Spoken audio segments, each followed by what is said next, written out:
This video is sponsored by PotownStore.com, the best place to get yourself some TCG code cards. They are compatible with TCG Live, and you can of course get everything on the website for 5% off using the coupon code ZapdosTCG. This video is also sponsored by CARDMARKET.com. This is a European platform where you're able to buy and sell cards to people all across Europe. I personally use it every single day, and you can do it as well. And you can use the referral name ZapdosTCG to help support the channel. This video is also sponsored by PLAYMAT.com. This is a platform where you're able to, of course, create your own custom playmat. They have, of course, capabilities to ship worldwide, and you can get 10% off by clicking the link down below. So definitely check it out.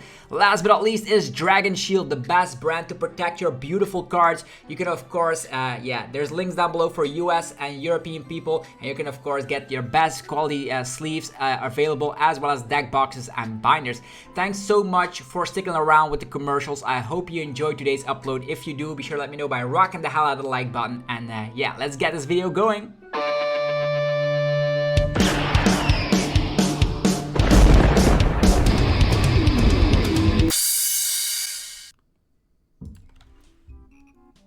Sup YouTube, it's ZapdosTCG here, and welcome back to our TCG video on my channel. In this video you get daily Pokemon TCG uploads, so be sure to hit that subscribe button so you don't miss out. And in this video we're going to be taking a look at the Champions League that happened last weekend over in Kyoto.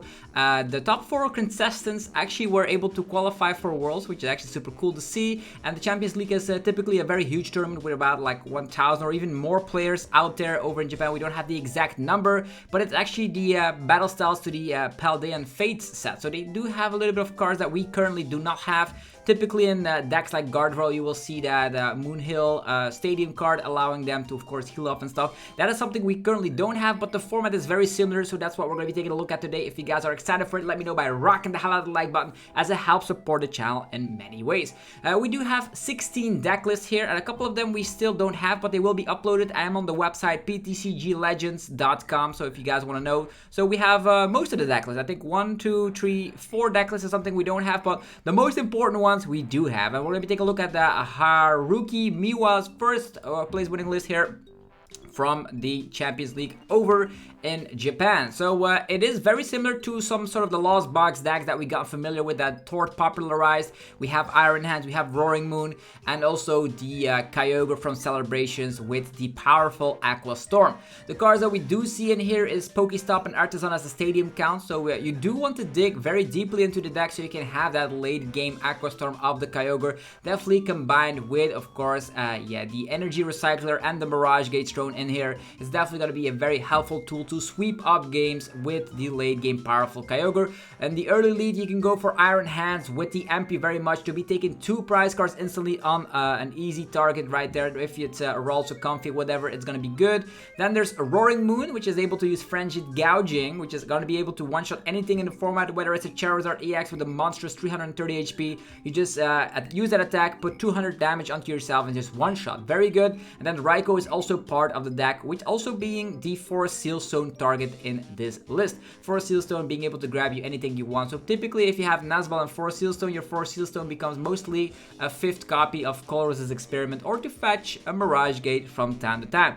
Ditto is also in here from the 151 set, allowing you to transform into most likely a Comfey in the early lead, but could also become maybe a Cramorant if you want to be using for that. But it's actually having another fantastic lead Pokemon. So if you start with Comfey or Ditto, it's going to be great. So a very solid list. And also you should note is that in Japan they are playing best of 1. So this is also a very great best of 1 deck, as it doesn't mind going first or second, because you can navigate both ways.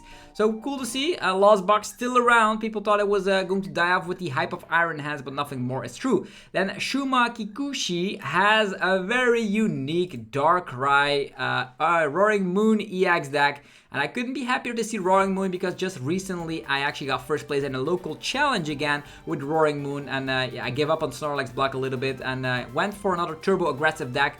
It is very similar to this kind of build, but instead of Darkrai VSTAR, I acted to go for the what was it again, the Galarian Moltres V in combination with Forest Seal Stone. So definitely great things. This actually has Crosshaver. I don't know if you've read Crosshaver or not, but if you play them both at the same time, you can get a Pokemon or a supporter card from your discard pile into your hand. And the cool thing with Crosshaver is that you're going to be able to reuse these with the Darkrai V-Star's ability. So with that V-Star ability, you're going to be able to get out 2 item cards from your discard pile. Whether it's a Crosshaver if you already have one in hand and a Dark Patch, it doesn't matter. Or maybe you want double Crosshaver so you can get back an Iono or a Bulbasaur. So basically, Darkrai is able to get anything from the discard pile because it gets item cards and Crosshaver gets Pokemon and supporters. So the Darkrai V-Star's ability is going to be very crucial here, allowing for some more flexibility in the mid to late game. Only 3 Roaring Moon EX, also something I experimented with. I think 3 is enough. Sometimes you do discard it, but in this build it does make sense because you can get one back with the Crosshaver if need be. There's some cross switchers in here for tracking shoes, so you go very turbo with the deck, definitely going crazy with Pokestop as well when there are so many item cards in the deck. So I wonder how this list will continue moving forward. Will this be the way people play Roaring Moon now?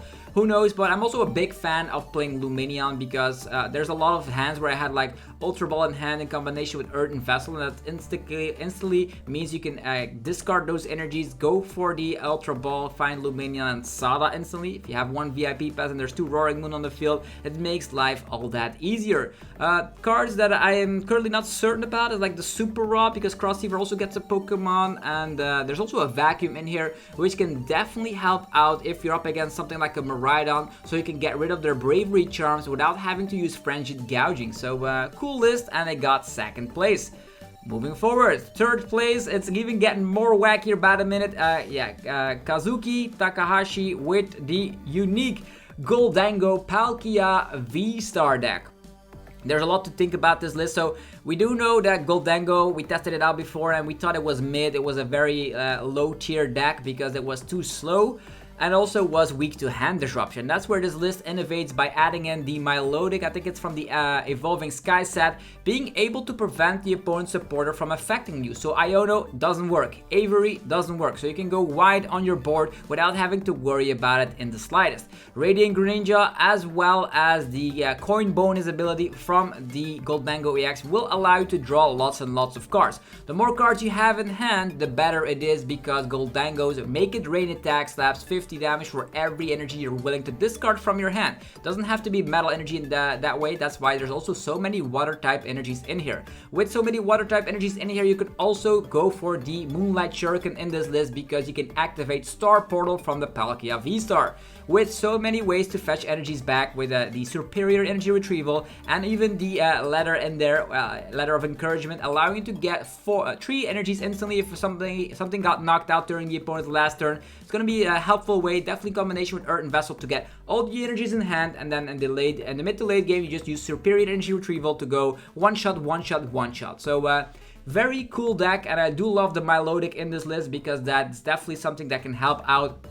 In the past, people were just spamming Iono in the late game and then you fizzle out. Even though you have coin bonus, coin bonus is not always enough. But very cool list, and we definitely have to check this out on the channel to see if it's actually that good. Then Shota Hirota with Mew VMAX. It's a DTE build, but they do contain 2 fusion energies. That's something I was messing around with because Spiritomb always wins against a DTE Mew if you don't have a great hand. And the cool thing is, with fusion energy, you can equip it onto a Genesect, and that instantly activates a fusion strike system. So even if there's a Spiritomb around, equipping that fusion energy allows you to then draw cards once more.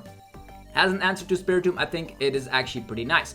Of course, high amount of disruption with 3 Judge, 1 Iono, and the 3 copies of Path to the Peak. You pretty much Path Judge here. There's no grabbers in here. Instead of grabbers, they opted to go for the fusion energy to make sure that you can draw cards under a Spiritomb. So Spiritomb lock no longer works in this matchup, so that's gonna be pretty cool. Avery, definitely something I'm included in my DTE build of Mew as well. And there is 2 Box of Disasters in here, so that helps out a ton. Not only against Charizard, but also helps out against Gardevoir. And against Charizard, you definitely want to be going for the Judge path and hope that the path sticks around.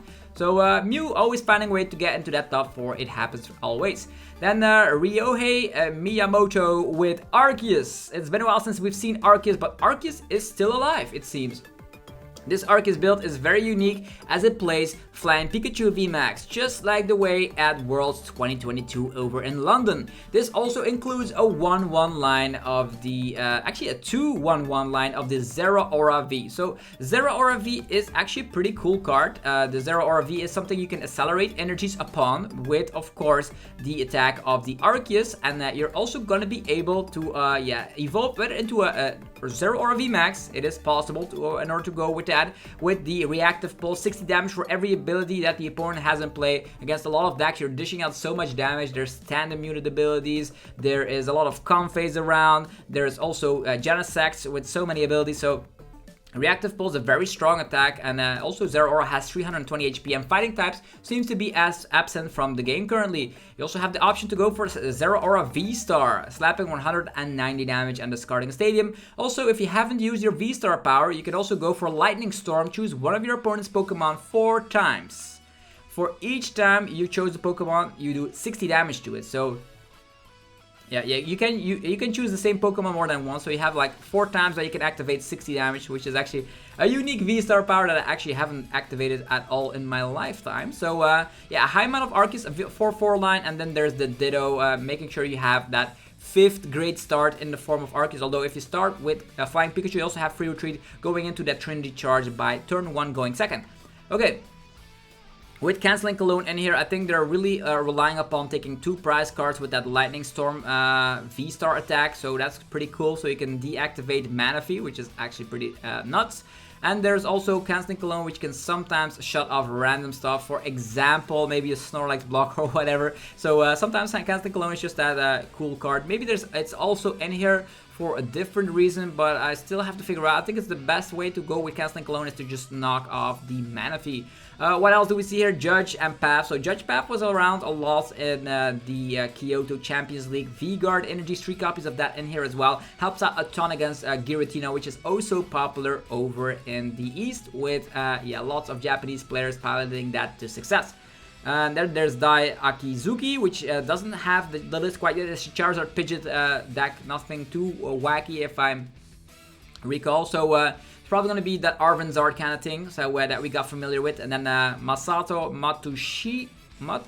Matsushita, yeah, with the Iron Valiant and the Urshifu VMAX. So instead of relying on the Entei, they are relying on the Rapid Strike Urshifu VMAX in combination with Iron Valiant. So with Yoga Loop at your disposal, you can Tachyon Blitz your way. So Tachyon Blitz puts 2 damage counters on one of the opponent's Pokemon if you move into the active position. So what you could technically do is go turn 1, donk somebody if they just start with Comfy, and that's it. If you go first, that is. Also, you have the Squack ability to dig a little bit deeper in the early stages of the game, and with, of course, the Yoga Loop being able to take rid of a Manaphy while going back to your turn again, can lead to some disastrous G-Max rapid flows. With the capabilities of the evolving as well with the Technical Machine, you're going to be doing wonders, definitely combined with Forest Seal Stone to find yeah, one-off cards like this. So yeah, cool list as well, and also plays Luminous Energy, which actually can help out with the Radiant Zard as well. So cool to see, as if the opponent has taken 4 prize cards, then the Charizard goes crazy again. But Luminous Energy also works for the attack cost on a Gale Thrust with Rapid Strike Urshifu VMAX. Moving forward, there's Yuichi Okada with Lostina. We have seen a bazillion amount of Lostina so far, so it doesn't matter if we don't have the list. It just we know the drill by so far, like 2 Counter Catcher, a Ball, some Roxannes, and all that good stuff. Maybe 1 Crown, 2 Sableye, depends on the build, but not a lot has changed for the 60s. Ryosuke Kasai, a collection of things we got familiar with already. Very similar to the Robin 60 or the Azul 60. Very similar to that yeah, archetype. Just having Arven as your main supporter of choice to go wide, find VIP Pass, find Forest Seal Stone is going to be the best way Charizard plays. There's a 90 HP Charmeleon in here, which works perfectly with the 2 copies of the Level Ball in here, which can also fetch out your support Pokemon like Manaphy or Jirachi. There is, of course, the Rotom and the early lead to go for Insta Charge, so you can instantly have a lot of great cards in your hand. So you can go Candy Pidgeot, Quick Search, get any card you want from the deck, get another Candy, evolve into Charizard, do all those funky stuff. The thing that is noteworthy is that they're playing Tactical Machine Devolution, which definitely helps out in the mirror match, maybe even better than Justified Gloves. I'm a big fan of Justified Gloves. I don't know if this is going to be a trend moving forward, but I think TM Devolution is less good. With that being said, let's continue on with the 10th place. Saya Yanagi with Lost Tina. So this is something that the Lost Tina deck looks like. We have the 4 Jet, the 2 Water, and 4 Psychic, 3 Grass, 1 Cramorant, 2 Sableye. The stuff we already expected. There are 3 switch cards in here and 1 regular switch. That's not a lot of switch out, but do remember that you do have the 4 copies of the Jet Energy. With 2 Iono, Roxanne, and having access to Counter Catcher, you can cheese out games where you just go for Iono to 1, Counter Catcher a big retreat Pokemon, and start using Lost Maya of the Sableye to cheese through the games. That is a deck that can literally win against everything. Doesn't have like polarized matchups, it's just even against everything. And also when a path sticks around, you're definitely gonna have a great time. Most of the time you go for a Biz Seeking, let a Giratina get knocked out, and then play from behind with cards like Iono, Roxanne, and Counter Catcher.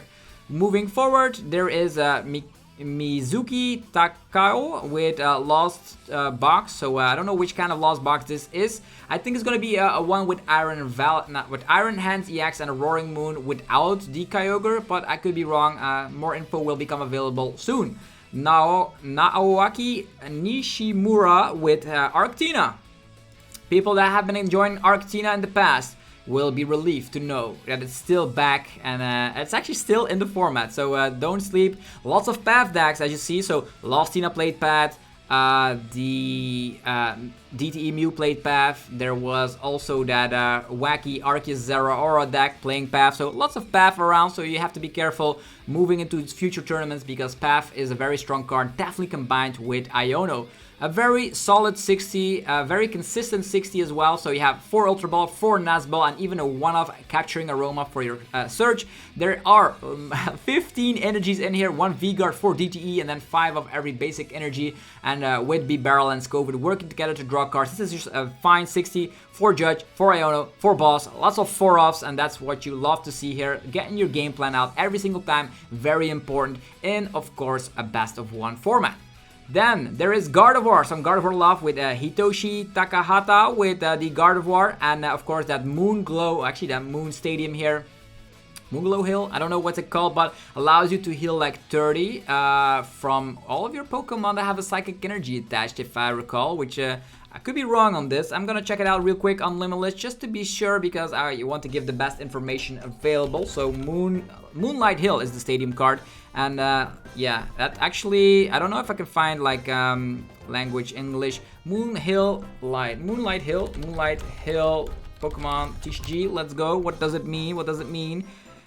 Is it what I said that it was? Once during each player's turn, that player may discard basic Psychic Energy from their hand. If they discarded any cards in this way, heal 30 from each of their Pokemon. So it's like fresh water set, but like every single, you can also discard Psychic Energies with it. So a very strong stadium, helping you push to bigger numbers with Shining Arcana. But I have to note here, that's why also emphasis on that Shining Arcana Gardevoir. There's 3 copies of that in here, but we currently don't have that Moon Hill Glow, actually Moon. What am I saying? Why am I having a hard time with that, Moonlight Stadium? Moonlight Hill? Yeah, Moonlight Hill, that's what we're going with. So that stadium is currently not available over in the West, so we will have to wait until Paldean Fates, until it comes out, so we can have this card. But yeah, currently we don't have access to it, and that can make Gardevoir even better than it already was. So the deck, we already got familiar with it. We have refinement of the Curlias. We have a Mirage Tap. If things go to the wire, you can set up your board easily, and then you Iono spam them. You have Reversal Energy for more damage output, and Shining Arcana can definitely, with Brainwave, this Gardevoir can one-shot anything in the game. Even go for the Zacian V, which is actually part of this deck, helping out with the bigger Pokemon, for instance a Charizard EX. So cool list, the 3 stages of choice: Collapse Stadium, Artisan, and Moon Hill Glow. Why am I always having trouble with this name? It's the Moon Stadium, that's what I'm going to be calling it. And nothing too spicy, except for, I would say, the 3rd copy of the Arcana. You don't see that very often. Then Ace Fuge with another Gardevoir list. This is actually not playing that new stadium, just going with the Artisans as instead, and also is not playing Zacian V, but instead going for Luxurious Cape, which helps Miracles with Scream Tail. Iono, Counter Catcher, and then Luxurious Cape on the Screamtail can make sure that you can snap for some bigger numbers that you've always dreamed of. But the Luxurious Cape also helps out with the Gardevoir and the Shining Arcana to boost to some bigger damage output. Miriam in this list is something we haven't seen all that much. Definitely, if you think about the fact that there's 2 Super Rod in the list as well, I would instantly cut this Miriam if I were playing Gardevoir. Zinnia is something I could get behind because you don't always want to go for a big research in a deck like this, or maybe a second Avery could also be better than this Zinnia's Resolve, but it's all personal playstyle. You do have lots of ways to get rid of the path, which is definitely necessary in this format with lots of path decks, definitely in that Japanese Kyoto Champions League. So definitely fan of the Mirage deck as always, and in a best of 1 format, there's no other way. I wonder why they're all playing 3 copies of the Arcana. Definitely with so much recovery, I think it's a little bit overkill. Okay, with that, I definitely would include like a 3rd candy over that Arcana, definitely. But hey, that's just me. Ruki Okada with Charizard, Arvanzard, and this actually is including the Radiant Charizard in here for that late game Combustion Blast. Also playing that TM Technical Machine Devolution. So in Japan, they opted to go for that TM Devolution, which actually is searchable with Arven, but this list is actually only playing 1 Arven, so it's kind of YOLO behavior. I guess you could go Luminion, Arven for a Sealstone Battle VIP Pass. I could get behind that. You could also collapse away your Luminion later, but only playing 1 Arven feels a little bit off, definitely because with Arven, you can fetch those awkward tool cards like that TM Devolution, as well as finding the candy or Ultra Ball necessary to get that stage 2 into play. But with 4 Iono behind you, you definitely have an edge in a lot of matchups where you say like, oh, I need a raw Iono so you can have an extra shot at the game. I think that's great. Also, only 1 Counter Catcher in here, and the squad Jirachi Manaphy as the support Pokemon are still here. So yeah, also I do see no Churro, so I guess nobody's playing Snorlax Block in the best of 1 format, I suppose, because I think if both players tie, they both lose, so that's something you should note. But yeah, this is the list we've gotten available just yet. Like the Lostina, we don't care too much, as well as the Arvanzard there, because we already seen a list like this. There's also a Charizard here, I don't know, is this a pure Charizard with Curlias? We don't know with that Naoto Asakura. Yeah, we'll have to refresh this page maybe in a couple of weeks to see if they have been added, but this has been the run-through of the top 16 decks that did well at the Kyoto Champions League. So I'm very excited to see new stuff like Gholdengo coming out the woodwork, Zeraora V-Star and V-Max in the deck, as well as Roaring Moon with Crossovers in combination with Darkrai V-Star. Let me know your opinion down below about these lists, and I want to hear your opinion. If you see a deck you like, let me know as well, because I'm a big fan of the Roaring Moon list. Have yourself a fantastic rest of your day as well, and of course be sure to subscribe for more content. Go check out our sponsors, PokemonStore.com, the best place for TCG live code cards. Use that coupon code ZapdosTCG for 5% off. There's Dragon Shield for your sleeves, binders, deck boxes. Use the coupon ZapdosT5 to get 5% off your order, or click that link down below. There is yourplaymat.com as well for your new playmat for the 2024 year. The new year, new playmat, that's the way it goes. Go click that link down below and get 10% off when you create your own custom playmat. They ship worldwide, so definitely check it out. Last but not least, CARDMARKET.com, the best website to buy and sell cards to people all across Europe. Use the referral name ZapdosTCG to help support the channel. Hell yeah, have yourself a fantastic blast, and I will see you very shortly with more Pokemon TCG videos. We're going to be doing this in 2024 all year long, so definitely subscribe. You're going to be seeing a lot, and we're going to be traveling to Liverpool very shortly for another regionals. I'm so close to my World's Invite, so you can all experience that together in a fantastic vlog. Have yourself a good one, and I'll see you later. Peace.